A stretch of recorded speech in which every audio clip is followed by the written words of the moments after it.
noches. Había una cosa por aquí que decía: hijo, para descansar es necesario dormir, no pensar, no sentir, no soñar. Madre, para descansar, morir. Pensar, sentir, soñar es arriesgarse a sufrir. ¿Cómo lo ve? ¿Cómo lo analiza? Pues creo que bastante de acuerdo. Para descansar hay que desconectar. Y el pensamiento a veces es la base del sufrimiento. Cuando piensas en negativo, cuando piensas sin horizonte, cuando te embarga la tristeza, es mejor cortar ese pensamiento. ¿Y el sufrimiento es necesario? El sufrimiento es inevitable. Somos personas sensibles y en un momento determinado de nuestras vidas sufrimos, pero lo que no tiene sentido es sufrir inútilmente por aquello que ya ha pasado y no tiene solución, por esos golpes que constantemente nos damos. Pero el sufrimiento debe servir para algo, ¿no? Solamente para aprender. Si cuando sufres aprendes algo, quizá ha merecido la pena. La mayoría de las veces simplemente nos quita la fuerza y nos desinfla la ilusión. Y ahí, en contra de lo que se piensa, es bastante inútil. ¿Cómo se puede dejar de sufrir inútilmente? Pues normalmente siendo dueño de tus pensamientos. Es decir, no sufrimos por lo que hay alrededor, por las circunstancias que nos rodean. Sufrimos por lo que estamos pensando ante determinada situación. Si tú sufres, siempre tienes un pensamiento negativo. Si eres capaz en ese momento de controlar el pensamiento, controlarás tu vida y sobre todo podrás sentirte muchísimo mejor, siendo conscientes de lo que pensamos. ¿De dónde viene eso que venimos al mundo a un valle de lágrimas? Pues quien lo inventó creo que no fue muy acertado en aquel momento. Yo creo que el mundo no puede ni debe de ser un valle de lágrimas. Los curas nos hicieron sufrir.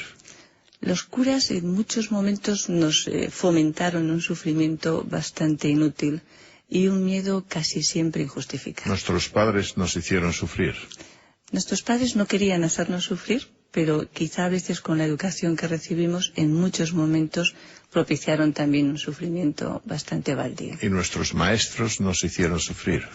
Y nuestros maestros no lo tenían muy claro y se creyeron aquello de que la letra con sangre entra, y la verdad es que nos produjeron poca satisfacción. Pero los buenos maestros a mí me han hecho desde luego muy feliz.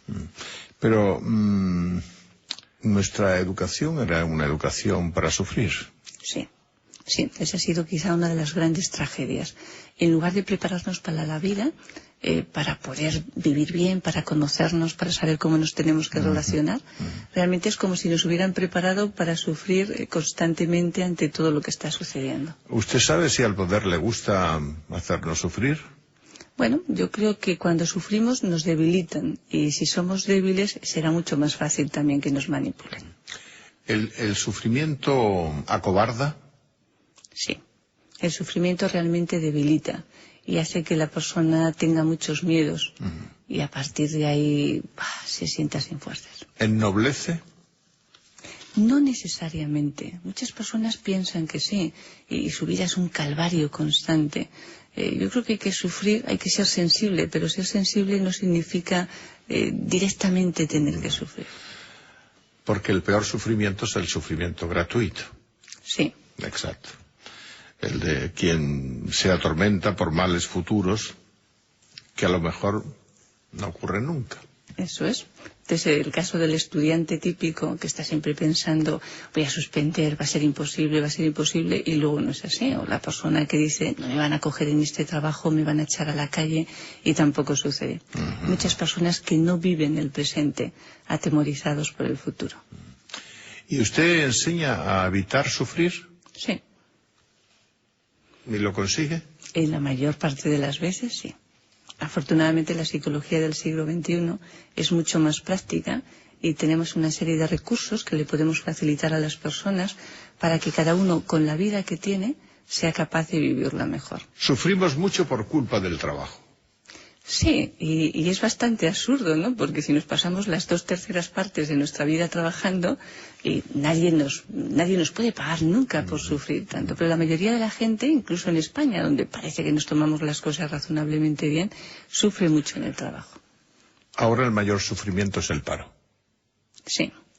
Para muchas personas ese es el mayor sufrimiento y para otras el miedo a terminar en el paro, ¿eh? El miedo a perder realmente el trabajo. Eso está, digamos que, afectando y destrozando a muchas familias. Sí, porque unos lo tienen en primera persona, otros les pasa a los hijos, a algún familiar cercano, y son muchas las personas que te vienen ahora mismo a las consultas de psicología que aún están trabajando, pero que tienen un miedo atroz, a veces incluso desproporcionado, a que pueda llegarles esta lacra tan tremenda. Porque las principales fuentes para llegar a la depresión, puede ser una de ellas la de no encontrar trabajo, ¿verdad? Sí, sí.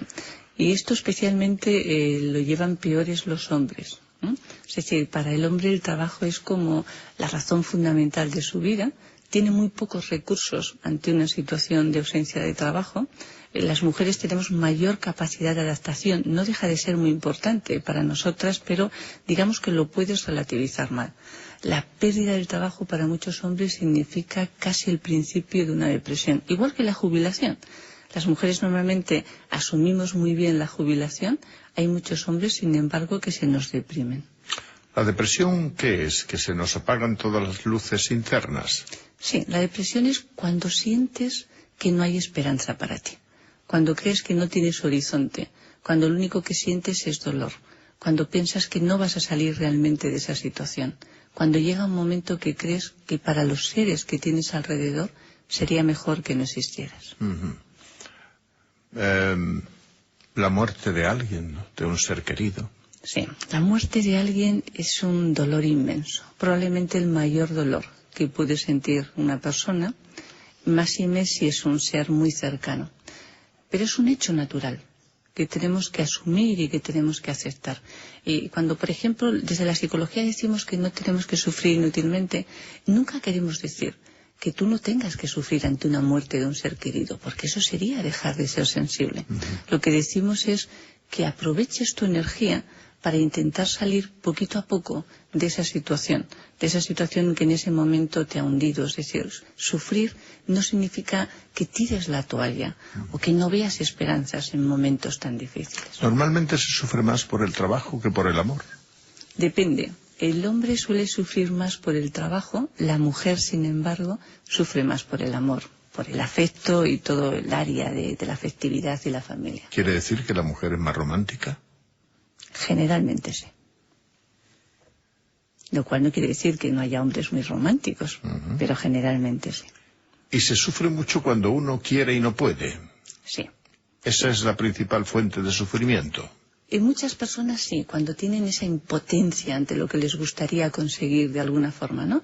A veces tenemos unos objetivos excesivamente altos o a veces no somos capaces de nuestras propias limitaciones. Yo creo que aceptar lo que cada uno puede hacer sin resignarse a conseguir llegar siempre al máximo estaría muy bien como filosofía. Y se sufre mucho cuando se ama y el otro es de otra manera. Sí, esto es muy curioso porque el amor, que es ese sentimiento tan maravilloso que tendría que ser el que nos haría más felices, para muchas personas es la mayor fuente de dolor o de insatisfacción. Y sufres porque el otro no es como a ti te gustaría, cuando normalmente una pareja siempre buscas una persona que sea diferente. Y luego lo curioso es que le quieres cambiar. Estás enamorado de una persona y luego le quieres hacer muy parecido a ti. Ese es uno de los grandes errores. Claro.